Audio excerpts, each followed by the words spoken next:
Hey, salut les baroudeurs. J'avais envie de vous partager mon expérience sur les sacs à dos, tous les points que j'ai remarqués qui font défaut, toutes les améliorations possibles, etc. Donc bienvenue dans cette nouvelle vidéo. Quel serait le sac idéal pour l'aventure? Donc je ne sais pas par où commencer.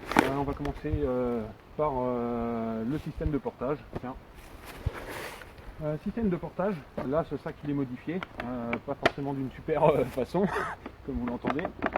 Mais il y a un point qu'on retrouve maintenant sur tous les sacs à dos, pour des questions pratiques, hein, quand ils produisent des sacs à dos, c'est qu'on a un dos réglable, ce qui est super. Par contre, quand on a un sac à dos très chargé, ça présente quelques inconvénients, puisque qui dit sac à dos réglable, ils ne font pas des systèmes où on peut régler chaque bretelle sur un montant. C'est un système où les deux bretelles sont attachées ensemble au centre, et donc où on peut ajuster avec en général une sangle, donc on ajuste soit par le bas ou soit par le haut. Il y a des systèmes de scratch, etc. Enfin, vous connaissez la musique. Le souci avec ça, pour moi, quand on porte pas mal de poids, c'est d'une part que quand on tire, ensuite avec les années, tout ça, ça s'assouplit, ce qui fait que, et comme on n'a qu'un seul point d'attache central, le sac à dos a tendance à pivoter un peu comme ça et à bouger, à prendre pas mal de mouvements quand on marche. Et c'est une perte de confort. Alors ça se ressent pas, hein, si on fait un test comme ça en comparant, on ne ressent pas forcément une grande différence immédiatement. Par contre sur la durée, ça se ressent. Parce qu'il y a vraiment une perte de stabilité qui occasionne une plus grande fatigue et plus de douleur au niveau des épaules, etc. Donc une plus grande fatigue musculaire qui entraîne plus de douleurs, de courbatures, etc. Raison pour laquelle, comme mon sac, bon, c'est pas en fin de vie parce qu'il est quasiment indestructible, mais comme il commence à se faire vieux, j'ai fini par faire quelques modifications en même temps pour l'alléger et puis pour retrouver de la stabilité. J'ai enlevé, découpé tout le système de réglage, hein, puisque après quelques années, je sais exactement le réglage qui me convient. Et puis j'ai refixé chaque bretelle indépendamment sur les montants, ce qui fait que je gagne beaucoup en stabilité. Le sac ballotte beaucoup moins d'un côté et de l'autre. Donc ça c'est un premier point. Ensuite, aération sur la structure du sac. Bon là en plus j'ai une grosse bouteille derrière là, qui fait bosse. Les sacs en général maintenant de plus en plus ils nous mettent de la mousse partout comme ça avec du mesh pour le confort, la transpiration, la ventilation, etc. Donc ils nous vendent ça comme les produits dernier prix pour avoir une meilleure ventilation du dos. C'est pas du tout, mais alors pas du tout mon truc. Je préfère lorsque le sac est formé avec une frame, une structure interne ou bien externe dans le cas d'une clé de portage qui voûte légèrement le sac de façon à laisser un passage d'air dans le dos. C'est beaucoup plus efficace que n'importe quelle mousse avec un tissu mèche dessus. Vous avez une vraie ventilation et ça présente, voilà, quand on part à l'aventure en 4 saisons, de gros avantages d'avoir un sac qui laisse passer l'air plutôt que ce qu'on pourrait appeler une dossière en mousse et en mèche. L'un des avantages, c'est que les vêtements ne sont pas plaqués. Donc même si ça ventile à travers le mèche et la mousse quand le sac fait pression et que ça crée une petite circulation d'air, ça accroît toujours la transpiration comparativement à un vêtement qui respire un petit peu, où l'air circule ou par convection naturelle, voilà, la chaleur et l'humidité dans le dos peut s'évacuer, remonter sur les côtés, et quand on a les ouvertures sous les bras, on a un dos qui reste beaucoup plus sec, donc c'est quand même beaucoup plus confortable.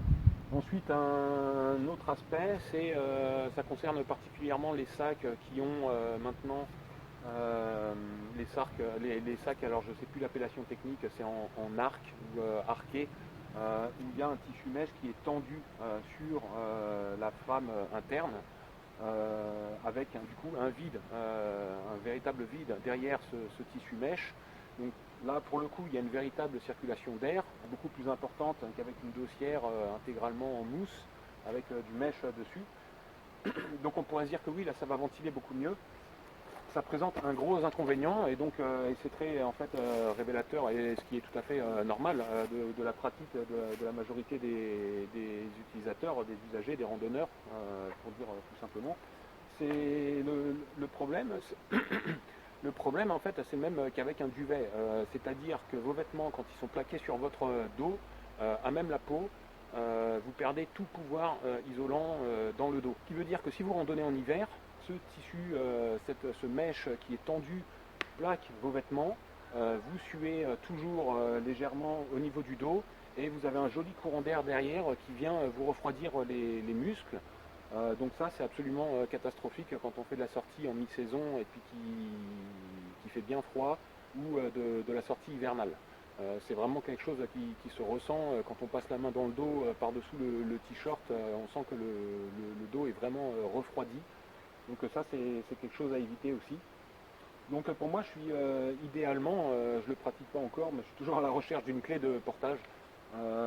L'idéal, alors malgré l'inconvénient que ça représente en termes de poids, en tout cas d'un point de vue purement technique, l'idéal pour moi ça reste voilà, soit un sac avec une structure interne vraiment rigide et formée de façon à laisser un vrai creux au niveau du dos, ou bien une clé de portage qui laisse une véritable circulation d'air et où rien ne vient appuyer le dos. Ensuite, bon, bah là c'est un vieux sac, maintenant c'est entré dans les usages.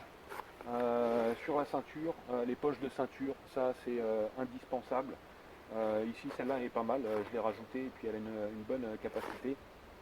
Ça c'est vraiment un truc indispensable maintenant qui doit être automatique, idéalement une poche de chaque côté, c'est vraiment bien. Le défaut que j'ai constaté encore, parce que c'est l'un des tests que je fais quand je vais dans les magasins de rando chercher un nouveau sac, j'essaye les poches, voir la capacité en mettant le smartphone dedans. Malheureusement il y a beaucoup de sacs où le smartphone ne rentre pas, donc ça c'est un gros problème quand on utilise le smartphone en GPS. Les sacoches sur les côtés, les poches de ceinture, il y en a beaucoup qui sont trop petites, y compris chez des grandes marques, Deuter et compagnie, pour ne pas les citer, c'est pas les seuls. Donc ça c'est quelque chose à se méfier. Il y en a aussi, je me suis fait avoir, en essayant la poche à vide en magasin, le smartphone rentre dedans. Une fois qu'on enfile le sac et qu'on clipse la ceinture, du fait de l'arrondi, comme la poche est ric-rac, du coup le smartphone ne rentre plus parce que les poches sont trop justes. Donc ça c'est un point aussi sur un sac idéal pour moi, les ceintures, là, les côtés, il devrait y avoir des poches de ceinture vraiment larges comme ici, même éventuellement qui permettent de mettre une carte papier sur la longueur, c'est vraiment l'idéal. Donc que ce soit voilà, carte, boussole, téléphone, tout le nécessaire pour s'orienter, des mouchoirs, etc. On devrait pouvoir mettre ça dans les poches. Qui évite de s'enquiquiner avec ces poches latérales qui, comme celle-ci, avec les années, finit par se détendre. Donc ça, c'est un point important aussi. Ces poches-là, moi, dans mon usage, dans mes besoins, il faudrait qu'elles soient beaucoup plus larges, surtout à la base, et plus hautes. C'est-à-dire que là, quoi que je mette dedans, j'ai absolument pas confiance. Ça peut tomber très facilement. Alors maintenant, il y en a sur les sacs actuels, maintenant ils font des cordons de serrage, etc. En général, moi je mets une bouteille d'eau, souvent ça m'arrive de mettre une bouteille d'eau et puis de la coincer avec la sangle.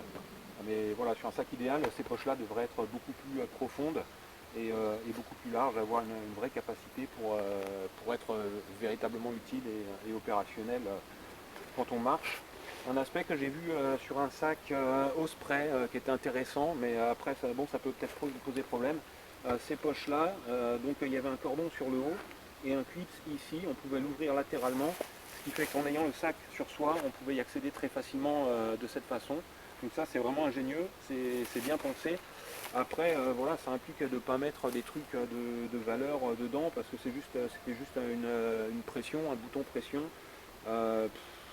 Surtout quand on fait de la forêt, qu'on passe dans les branches et tout ça, ça a vite fait de s'ouvrir ou bien même voilà, simplement par oubli ou comme ça, et puis on risque de perdre quelque chose. Ensuite, pour terminer avec la ceinture, toujours ouais, une ceinture vraiment large, avec ici un bon maintien. Sur le clips de ceinture, ça c'est un truc moi qui m'a toujours emmerdé, c'est les sangles qui pendouillent ici. Moi je comprends pas pourquoi on n'a pas un truc qui est cousu à ce niveau-là, et puis avec une boucle de réglage ici, on tire la sangle ici, ou bien même à l'arrière, et puis on n'a rien qui pendouille devant, là, sur le devant des jambes, etc. C'est vraiment simple, c'est pas vraiment plus lourd d'ajouter une boucle ici de réglage sur le côté ou ici, avec simplement un passant pour maintenir ici.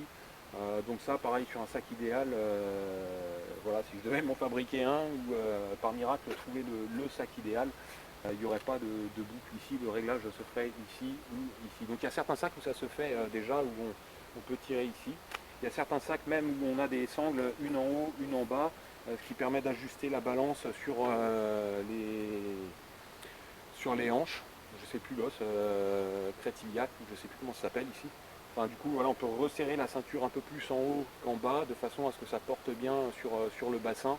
Et puis voilà, de transmettre la charge dans le bas du corps et de porter vraiment moins avec les épaules. Donc j'ai jamais testé, mais c'est un concept vraiment intéressant. Ensuite, poche latérale, c'est pareil, moi c'est un truc, j'ai jamais trouvé un sac avec des poches latérales dignes de ce nom, excepté les sacs militaires, mais qui eux sont beaucoup trop lourds, et puis avec des poches amovibles, etc., dont j'ai pas besoin. Ici c'est simple, hop, j'ouvre, je peux attraper un peu par le dessus. Là je suis obligé de passer là-dessous pour la simple raison qu'ici il n'y a pas de clips. C'est une simple boucle de serrage, donc je suis obligé de desserrer, passer la main en dessous, etc. C'est vraiment pas un truc pratique. Donc sac idéal, oui il faut des sangles de compression sur le côté, ça c'est bien de les avoir pour compacter le sac quand il n'est pas complètement rempli. Surtout que sur du long cours, le volume varie énormément selon la quantité d'eau et de nourriture qu'on a sur soi. Donc oui, idéalement un clip ici au moins sur la partie haute, le bas, bon comme c'est le bas de la poche, c'est moins gênant, mais ici pour faciliter l'accès à la poche latérale. Ensuite les poches latérales, oui, même si celles-ci ont une bonne capacité, idéalement il faudrait même qu'elles aient plus de contenance. Ici j'ai tout mon matos pour la flotte, vache à eau, machin, etc. Avec le fil. Donc là c'est la poche pour la flotte.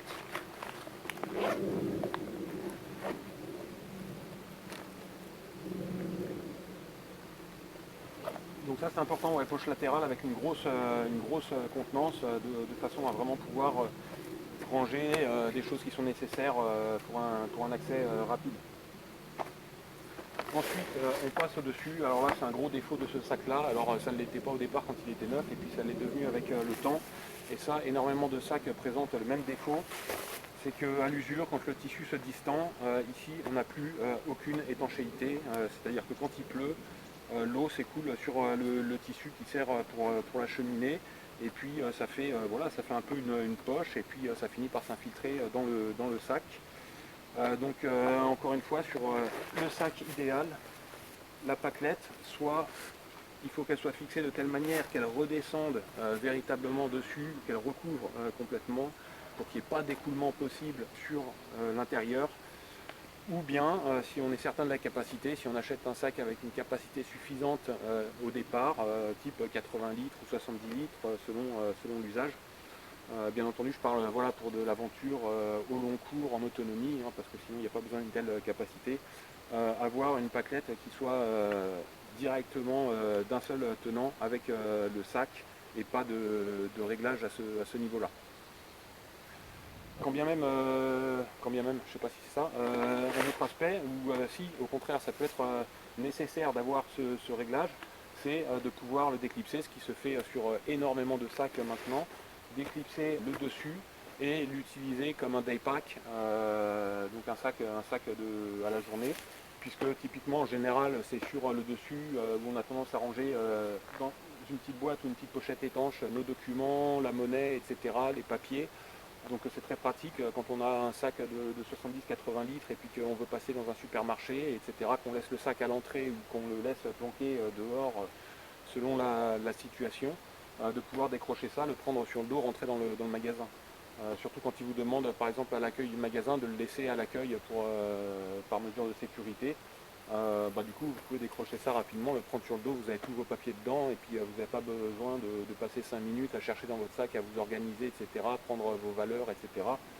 Tout peut être prêt là-dedans. Ensuite, un autre point qui maintenant devient systématique aussi sur tous les sacs actuels, c'est l'ouverture valise, donc que j'avais pas sur ce modèle-là, qui existait sur certaines séries de ce sac-là, le Low Alpine Frontier. Donc on peut parfois le trouver d'occasion aux États-Unis sur eBay et ce genre de site, avec une autre fermeture éclair qui permet l'ouverture valise. Ça pour moi c'est vraiment indispensable et j'en rêve. Je continue d'utiliser ce sac là mais j'en rêve. Tout simplement quand vous arrivez le soir, que vous posez votre sac, vous pouvez sortir le duvet là ou si c'est simplement le midi, vous n'êtes pas obligé de tout ouvrir au-dessus ou en dessous et de sortir la moitié de vos affaires. Vous ouvrez simplement, vous pouvez accéder à la nourriture, au réchaud, etc. et tout organiser par le dessus de cette façon-là. Également, ouais, c'est ce que j'avais mentionné dans la vidéo sur la trousse de secours ou la trousse de soins, puisque c'est quelque chose qu'on n'utilise pas tous les jours. Ça finit toujours par se retrouver quelque part par là, dans l'endroit le moins accessible du sac. Or, c'est quelque chose qui devrait rester accessible pour le jour où par malheur on a un gros pépin. Donc avoir une ouverture frontale ici, ça permet d'accéder rapidement au milieu du sac et donc plus rapidement à la trousse de secours aussi. Donc ça c'est un point important. Ensuite, que dire d'autre?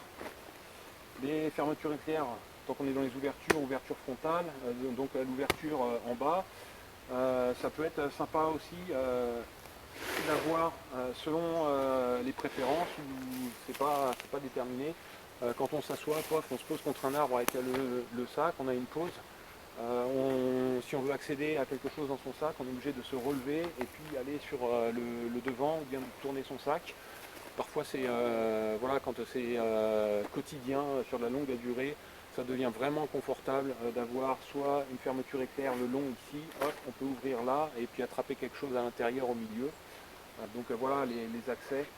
On pourrait même imaginer un sac qui s'ouvre intégralement de ce côté-là, hop, et ouvrir comme ça, plutôt qu'avoir une ouverture frontale de ce côté-là, ça serait une possibilité aussi.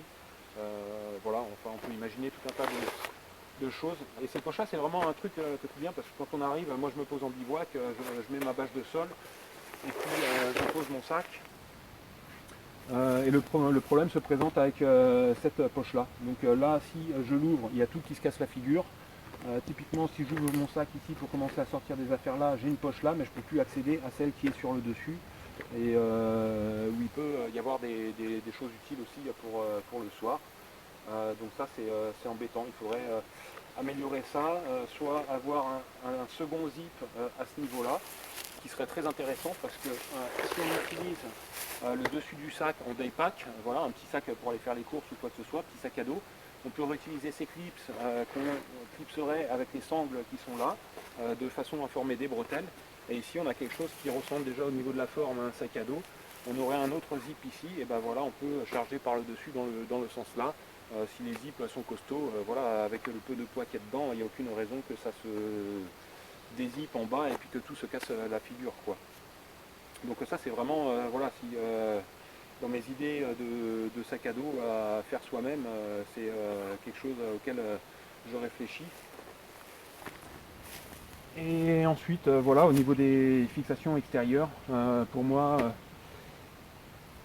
au moins 4 fixations sur le dessus. Il y en avait quelques-unes ici mais qui ne me convenaient pas. J'ai tout coupé, j'ai ratiboisé. Les sangles ici, dont on voit encore les marques.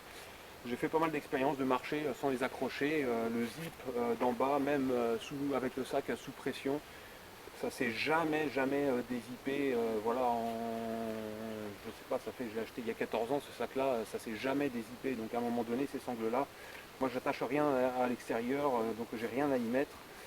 Donc à un moment donné, un coup de ciseaux et puis terminé. Donc ça gagne juste ces bouts de sangle là, ça gagne pas grand chose. Et puis pour la petite info, en ayant coupé ça, enlevé toutes les fixations là, l'élastique qu'il y avait là, en ayant raccourci toutes les sangles partout, par rapport, donc c'est calculé, je sais que ici au maximum les bretelles, quand j'ai envie de varier les réglages, je les desserre pas plus long que jusqu'ici. Celle-ci aussi je les ai recoupées, la dossière en moins, la sangle de réglage, enfin la sangle de réglage, les systèmes de réglage pour les bretelles, voilà, tout enlevé. une fois que tout ça c'est parti, et gagner 500 grammes. Donc 500 grammes, c'est une grosse cartouche de gaz hein, pour le réchaud. Donc je me suis trimballé une grosse cartouche de gaz pleine pendant 10 ans. C'est aussi simple que ça. Donc c'est des choses à prendre en compte. Et d'ailleurs, si vous voulez vous équiper pour du bivouac, que vous n'avez pas envie d'acheter un sac super cher et que vous cherchez un bon sac d'occasion, voilà, des modèles comme celui-ci, on les trouve encore, c'est un peu, il faut surveiller un certain temps, mais on peut encore les trouver dans un très bon état, dans de très bonnes conditions. Et c'est des sacs qui se bricolent encore facilement, voilà, comme celui-ci, on peut encore couper pas mal de choses, rafistoler, bricoler, rajouter pour les adapter. Et puis pour peu qu'on touche un peu à la couture ou comme ça, là après c'est quasi sans limite. Mais du coup, voilà, c'est des sacs qu'on peut encore alléger, alors que voilà, les sacs d'aujourd'hui, si on devait enlever toute la dossière avec le mèche, etc., on se retrouve avec un truc irrécupérable à la fin, ça devient vraiment compliqué, quoi. Alors aussi, oui, question imperméabilité ou étanchéité des tissus. Si vous avez un sac étanche, véritablement étanche, j'en ai utilisé, ça condense à l'intérieur avec la chaleur corporelle et puis la différence de température avec l'extérieur, l'humidité condense à l'intérieur et puis ça finit par ruisseler sur les parois du sac à l'intérieur et par être absorbé par vos effets personnels. Donc le sac intégralement étanche, c'est pas une super solution. Par contre, ça peut être intéressant d'avoir les parties sensibles qui soient véritablement étanches et pas un simple tissu imperméabilisé qui s'use et perd toute son imperméabilité avec le temps, même en y mettant du produit. Donc ça peut être par exemple la base sous le sac et surtout le sac du dessus en réalité, puisque dans cette partie-là, on n'a rien de sensible en termes de vêtements, etc. Ce serait embêtant que ça prenne l'humidité avec la condensation. Ça peut servir en daypack, donc en fait si toute cette partie-là était en toile cirée ou quelque chose qui soit véritablement étanche, au moins sur le dessus ça protégerait véritablement et sur les côtés ensuite ça s'écoule naturellement avec un tissu qui est plus respirant. Donc ça serait aussi pour moi sur un sac idéal, voilà un élément, il y aurait je pense une partie véritablement étanche qui permet de ne pas systématiquement s'arrêter et puis mettre le couvre-sac à chaque fois qu'il y a une petite averse. Puisque quand on est sur la longue durée dehors, on cherche quand même à préserver ses affaires au maximum et puis à les préserver de l'humidité, puisqu'on ne sait pas forcément comment vont évoluer les conditions météo, et donc on essaie de préserver son équipement au maximum, le plus sec possible. Puis si à chaque fois qu'il y a une petite averse, etc., quand la météo est changeante, on pose le sac et puis on met le couvre-sac, c'est pas très pratique. Donc voilà, je pense que j'ai rien oublié, que j'ai fait le tour de la question sur quel serait pour moi le sac idéal selon toutes les observations que j'ai faites sur ce sac. Peut-être que vous avez d'autres idées, d'autres observations, d'autres expériences avec vos sacs. N'hésitez pas à partager ça en commentaire. Et puis je vous dis à une prochaine vidéo. Ciao!